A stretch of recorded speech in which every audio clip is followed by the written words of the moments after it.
Бүгін елордада Қостанай біз біргеміз қайырымдылық акциясы өтті. Шара аясында Қазақстан халқы ассамблеясы мүшелері Қостанай облысының тұрғындарына 40 тонна гуманитарлық көмек жіберілді.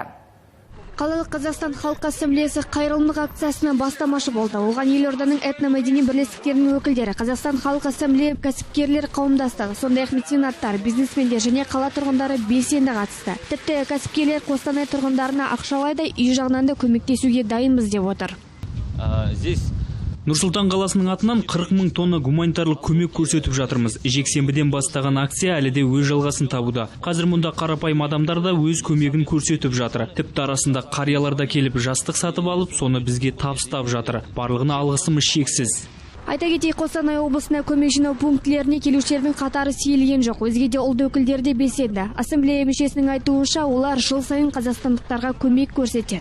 Нұрсұлтан қаласынан біз көмегімізді беріп жатырмыз.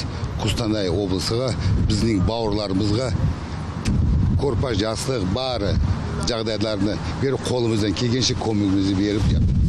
Зардап шеккендер үшін жалпы сомасы 14 миллион теңгеден астам азық-түлік, төсек орын жабдықтары мен бірінші кезекте қажетті заттар жіберілді. Биыл Нұрсұлтан қаласының Қазақстан халқы ассамблеясы жыл басынан бері 22 қайырымдылық іс-шарасын ұйымдастырып, оның көмегімен жалпы сомасы 24 миллион теңгеге 1000-нан астам жанға жәрдемдескен. Әсел Дүкенбаева, Нұржан Махмудов, Астана Таймс.